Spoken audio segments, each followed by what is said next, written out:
This is 2024 Hyundai Santa Fe. Wow, what a departure from what we're used to as far as this very popular midsize SUV. Now I'm back here at Gettle Hyundai of Lakewood, Florida, and I'm going to take you on a complete tour of this vehicle. We're going to check out the brand new design, the powertrain, the technology, and yes, I'm going to take you for a test drive at the end of this video. So if you like watching videos like this, don't forget, check out the rest of my channel, consider subscribing. Now let's get back to this.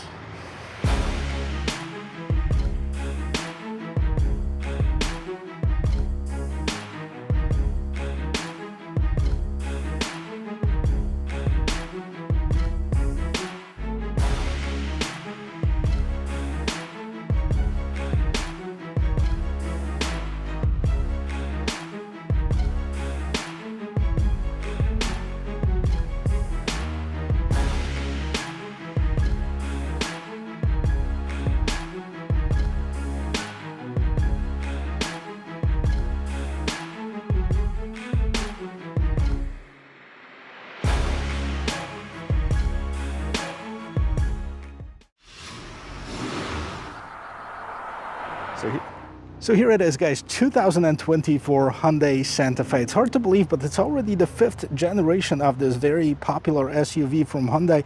Now, we're used to it being a lot more rounder, more aerodynamic than this generation, but everything square is very popular these days, right? And this is a plus in my book. I actually like this typical SUV shape. It kind of looks like a kid would be asked to draw an SUV, and they would draw a very flat hood and very straight lines up and down.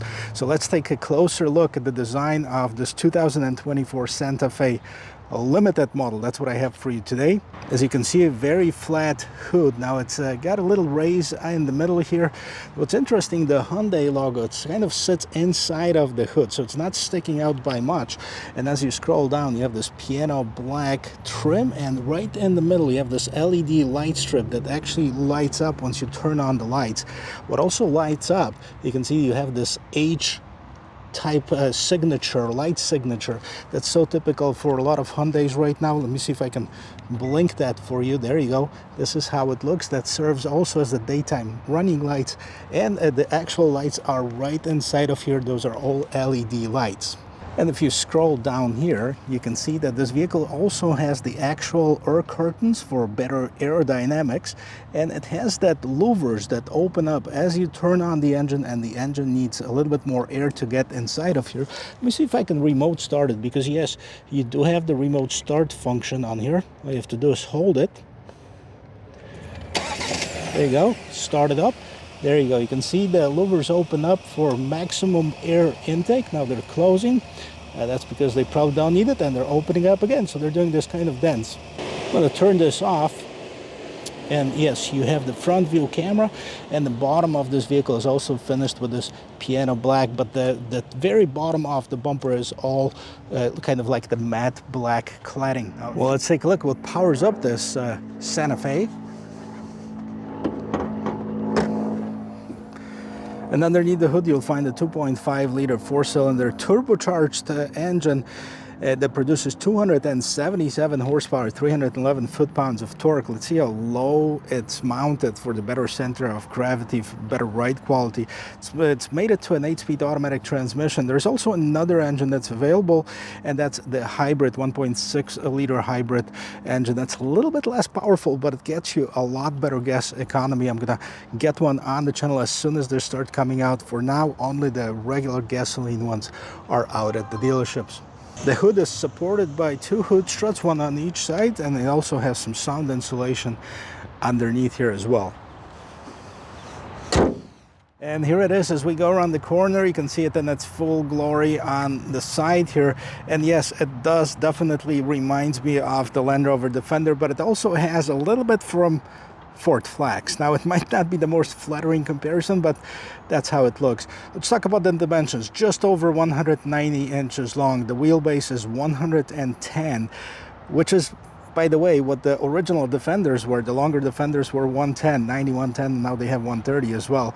So quite a big vehicle. It's very close to the Palisade size, a lot closer than in the Tucson.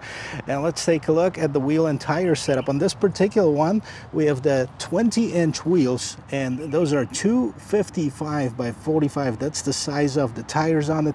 The wheels are pretty nice design. As you can see, everything around it has this black cladding on it. That's this matte black, but it's broken up here at the bottom of the doors, but this kind of satin chrome trim. Now everything up on top, including the roof rack, or roof rails I should say, this is piano black. Also the piano black, as far as all of the pillars, including the A, B, C pillars, they're all blacked out. So it kind of looks like one piece of glass on the side.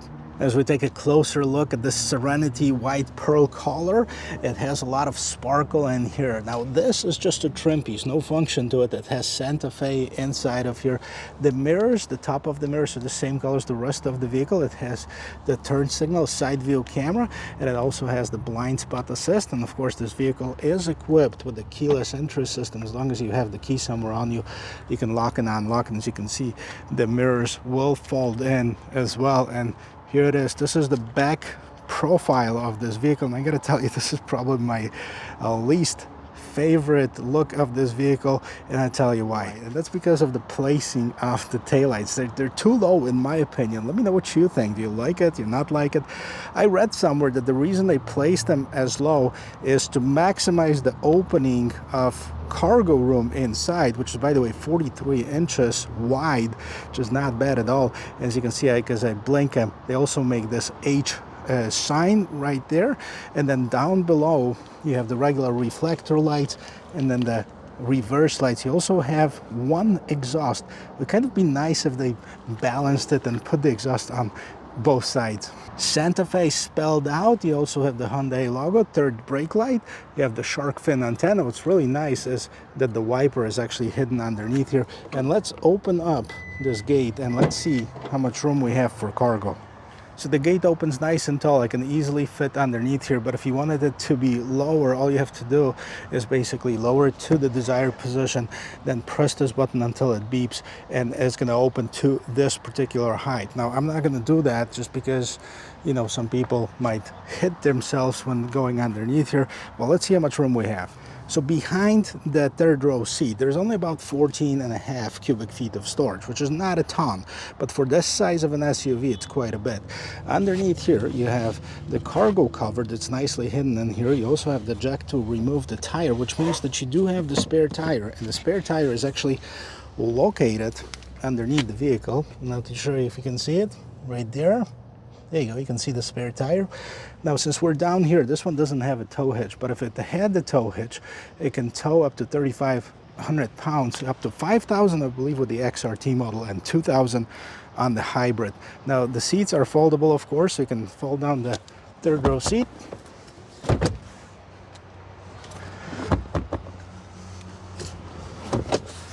And that's gonna give you over 44 cubic feet of storage, which is quite a bit. Now, the middle row seats can be folded by pushing the buttons, boom, and that's gonna give you about 87 cubic feet of storage, so quite a bit. It is wide, it is tall, so no questions. If you need to transport something, you can definitely do it in this brand new Santa Fe. Now, it also has the power outlet right here in the back. You can see it's an AC, 115 volts up to 150 watts, regular household power outlet, USB Type-C, and here's your rear air vent controls. So this is your fan control for here. You also have the vent right in the back, and you have one on the other side as well as the USB Type-C. This would probably going to be the best idea to show you that this vehicle actually has two sunroofs. The rear panel is fixed, the front one is actually opening, and the rear sunshade here is also power, but not the front one. Before we get inside, let's take a look at this rear door panel. So a couple cool things right here. First of all, this is not just one color. It's different colors, it's different sheens, different textures. So you have a little bit of simulated wood grain, simulated aluminum right here. This is covered in this fake leather, but it's nice and soft in here. You can also see that this vehicle has the rear heated seats. You have the window control, 2 cup holders in the door itself, and then you have your regular door handle and the sunshade. That's important. Tiny little bit of storage for maybe a bottle of water, and we have the Bose stereo on this one. As we get inside of here, you can see that you have leather seats. Now, this is not H-Tax, this is actual leather here, and it's nice design over here. You can see these patterns that kind of remind you the rear lights of the vehicle. You also have them right here in the backs of the seats. You have hooks, you have some storage in the back of the seats as well. You have the USB Type-C, and right here, can we open this bottom portion? Yep, this slides open. You have a little drawer for your storage. It's also interesting here too, you can open the console from the back, and you can also open it from the front. We'll show you that once I'm inside. Now let's take a look. This drops down. You have cup holders. This can also be open, I believe. Maybe not. Nope. So let's see how we get into the third row seat. Push the button on top, spring loaded, gets the seat out of the way. Let me see if I have any room inside the third row seat. Well, guys, I'd be lying if I said I was comfortable here in the back seat. However, it's not too bad, right? I have enough headroom. I have enough shoulder room. This is 2-seater configuration right here in the back. And let's see how much room I have behind the second row seat. And here it is. So I'm definitely have my legs, my knees on the back of the seat. So definitely not enough room for a full-size adult. But kids would be quite comfortable here. Lack of room is definitely not an issue for someone who's sitting in that second row seat. I'm almost 6 feet tall, plenty of headroom, plenty of shoulder room, and plenty of knee room as well. Let's check it out.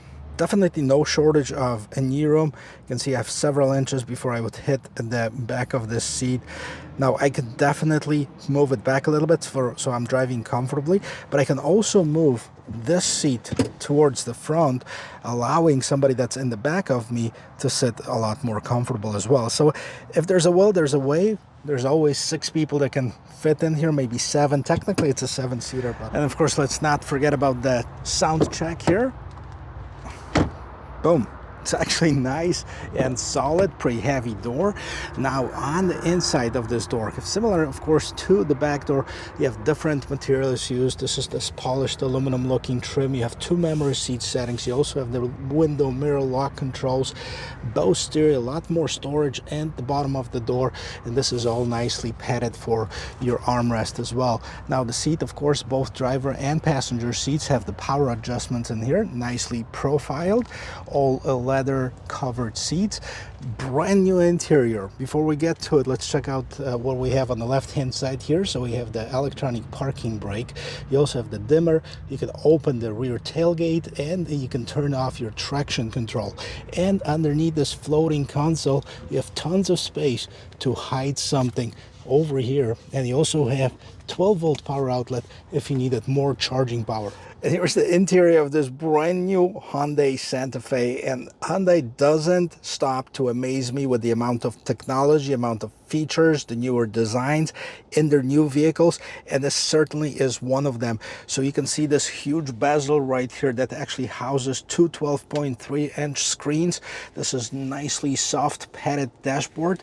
Now you have 2 glove box. Here's what's interesting about the top one. Unlimited and calligraphy, you actually have the ability to disinfect your phone. You put it in there, kind of UV light turns on, and you can get rid of the germs on it. Now you also have the lighting in here, the ambient lighting. I'm not sure if you can see it, but this is the blue light that's going on right here at the bottom all across this front end. You can probably see it better right on the side here. Very nice design. You also have the simulated wood trim. plenty of buttons. We're going to go through them and see what they do, but let's start with the steering wheel. So first of all, this is tilt and telescoping steering wheel. So you have the adjustments, you have the 4 dots right here, that's H and Morse code, and this is a completely different steering wheel that you've seen on any other Hyundais before. And what do we have? On the left hand side, you have a bunch of buttons. So right here you have your cruise control, adaptive cruise control, lane keep assist, you have the pages button that changes what's going on in the instrument cluster. On the right hand side you have the mode and the start button. Both of them are customizable. You have the voice control, phone button, volume button, and mute. Right in the back you have the pedal shifters right here, that's minus plus on the other side. You also have your attention monitor, and here's your instrument cluster. So here's your pages button. As we go through that, you can see you have the compass, you have the lane keep assist, auto stop, paused, transmission conditions not met, because do I have it in park? Maybe not. Well, let's see. Tire pressure, current trip, since refueling, since last reset, and then back to this main screen. Now, does it have drive modes, and how do I change them? I have to figure all of this out. Well, I'm gonna figure it out as we go. Here's your drive modes. Let's see, you have normal, sport, and my drive, and it looks like the display is not connected to the drive modes yet. Let's see if it has my favorite feature. Yes, the blind spot assist that turns on the monitor inside of this instrument cluster. And what is this? Is this for your print? I'm not sure. If anybody knows what this is, I'm sure I'm going to get a lot of questions on it. Let me know. I'll ask the dealership. Post it in the description if I find out what it is. And here is your infotainment system. This is the new infotainment system. Okay, right now we're in guest. You can set up your own profile. You can see the owner's manual of this vehicle. This is your main screen. You have map that's built in. Look how nice it is. Nice and bright. You also have the Android Auto, Apple CarPlay. We're going to see if it's wireless. Here's your FM. You can also select AM Sirius XM. Go back to home screen. Now you have your phone settings, phone projection. Now let's see. Yes, it has the wireless Apple CarPlay, Android Auto. Huge plus in my book. Voice memo, weather, valet mode, Hyundai Play, setup, vehicle diagnostics, HD radio data. Let's go to setup really quick. Vehicle. Should be able to go to the drive modes. Okay, drive mode change alert. You also have the climate, seat slides, door, digital keys, convenience, so tons of settings. So you have the NFC card key and digital key information. There's your serial number, etc. Seating easy access, seat position change alert. You can do that. Maybe not. All right, so go back to the home screen, but tons of adjustments here. Back to setup. Here's your customizable buttons. Display on, off, Wi-Fi hotspot, none. This is custom button navigation, custom button on steering wheel, mode button, up and down button, and volume tune buttons. They can all be assigned different functions. So here's your display. Camera settings, blue light filter. Here's your cluster. Theme selection. Okay, so we're going to link it to drive mode and see what's happening right now. As I change the drive mode right now, I have it in sport, my drive, and normal. And as you can see, there's slight different changes here as well. So A, B, and C, those are the 3 cluster themes. Let's turn the rear view camera. And in order to do that, we have to put it in reverse. And there's this new shifter, and I know a lot of people don't like it, or the positioning on it and how bulky it is. I guess it's something you can get used to, but let's take a look. So here's your rear view camera. It's got a 360 camera. Here's your top-down view. See, we're in between the 2 cars. Okay. If I turn around, or if I turned and tried to back out, I'm going to hit this car. So it's going to give me that alert right here that, hey, you're too close. Okay. You might want to straighten the wheels up, and then you're going to back out, no problems. Here's your 360 view. You move this camera around. Here's your settings, parking distance warning, top view, parking guidelines, rear view parking guidelines, etc. Here's your camera, pretty good looking one. Rear view camera. Also has the front view camera too. Actually, it does have the top view camera, but it does have the front view camera. I actually had it on. Here it is. There you go. This is the front view camera. So fully loaded. This is not even the highest trim level, guys. There's also calligraphy on top. We're gonna go through some trims in just a little bit. But I'm trying to make this vehicle available because I know there's people waiting to test drive it. So let's see what's down below here. So there's your power button, volume button, some hard buttons as far as the shortcuts to home, map, search, media, seek, track. You have the climate control, dual zone climate control over here, heated, ventilated seats, heated steering wheel. Here's your fan control. Okay, you have the auto hold, you have different drive modes, auto start stop button, hill descent assist. Here's your parking assist. Here's your parking sensors. Now, as far as the charging, on this particular one, you have one wireless charging. On the calligraphy, you're gonna have two. So you can put two phones and charge it simultaneously at the same time. Now, see, this is the UVC light. So once I put my phone inside of this top glove box, turn this light on, it's going to disinfect, get rid of all the germs on my phone. It's pretty cool, right? This is the setup that we've seen on other Hyundais before, USB Type-C. They can be switched to either just the charging or charging and data. This is charging only, and then you can turn on the NFC charging. This is also for you. Let's see, maybe I'm wrong. See if it's going to charge on one side. Nope. How about on the other side? I turn this on somehow. No, it's not charging for some reason. Probably have to turn it on somehow. Anyways, so down over here, you also have a regular glove box, and then you have a very deep shelf. You can maybe throw your cell phone in here or something. And as far as the cup holders, you can definitely fit some big gulps in here, big cup holders. And you can open this two ways. Remember I showed you in the back that you can actually reach out and open this from the back or from the front. That's a very convenient feature, especially if somebody wants to reach in there from the back seat. Right on top, we have the HomeLink system. Regular, there's no camera mirror. I think that comes on calligraphy. And then you also have a bunch of light controls.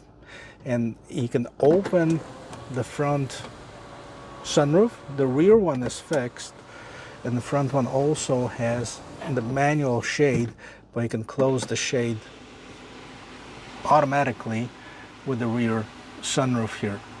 So this is the interior of this 2024 Hyundai Santa Fe Limited, and I gotta tell you, I'm very impressed with it. I can't wait to see how it drives. Well, guys, I'm ready to take this vehicle for a spin. I can't wait to see how it drives. Let's quickly touch on the different trim levels that are available. So the Santa Fe for 2024 starts with the SE, starting at $35,345, SEL $37,845, XRT, which is the more off-roady, overland type of looking vehicle, $41,995, Limited $44,745, and Calligraphy at $47,895. Now, these are the gasoline versions that are available with the 2.5 liter engine, the 277 horsepower. There's also hybrids coming, and they're going to be available with the 1.6 liter hybrid engine. So we're going to cover that in a separate video.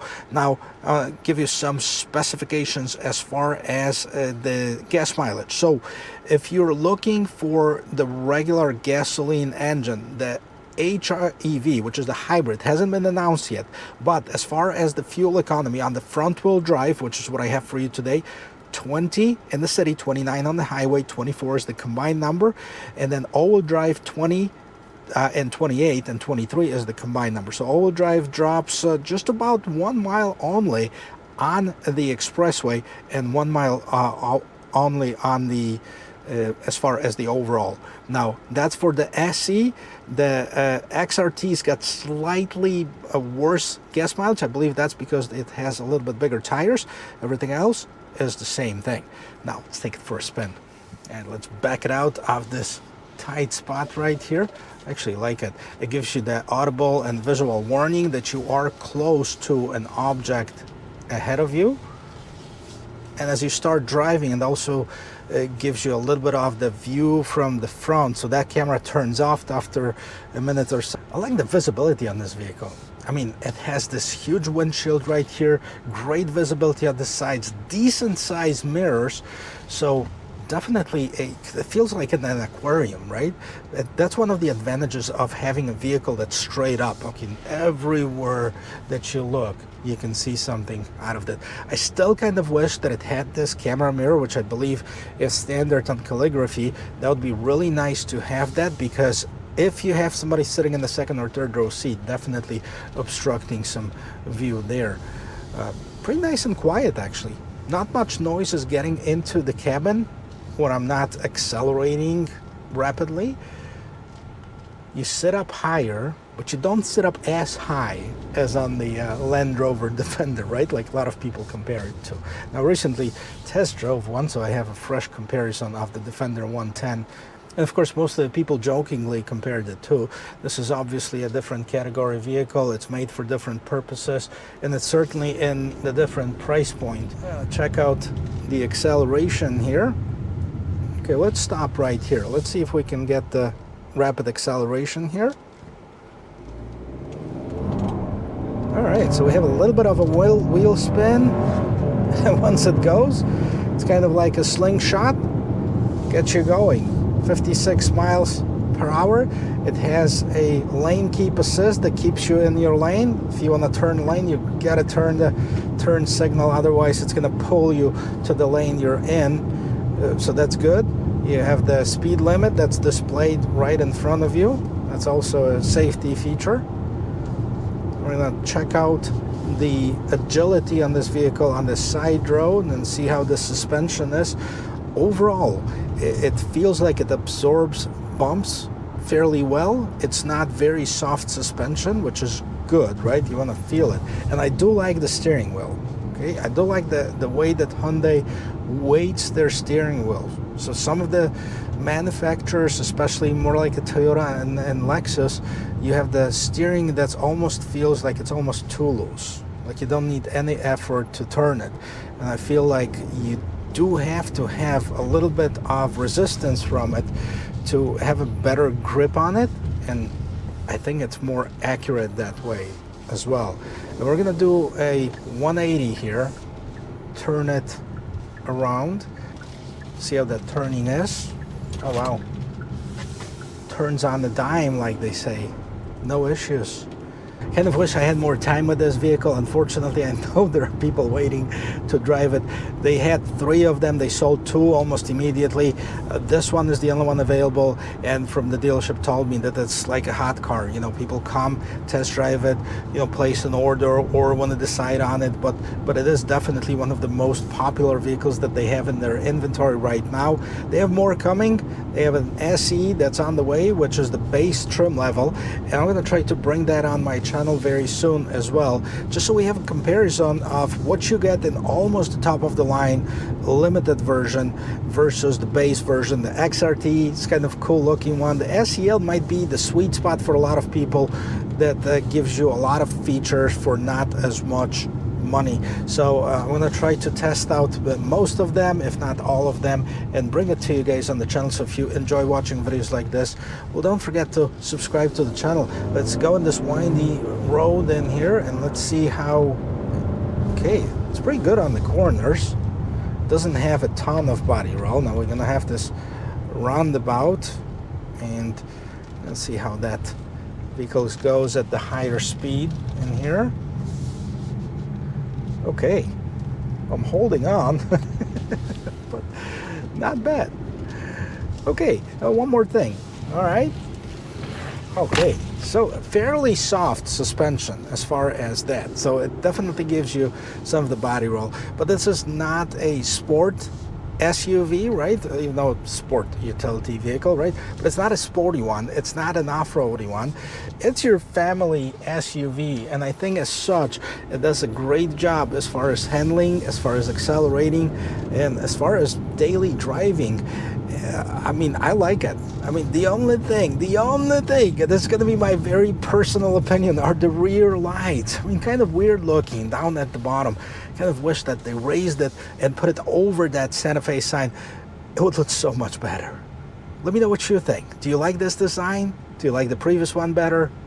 And what do you think about this vehicle overall? Let me hear your thoughts. I really like to respond to your comments, and I try to do that 100% of the time, guys. And thank you very much for watching. I hope to see you in my next video. Cheers.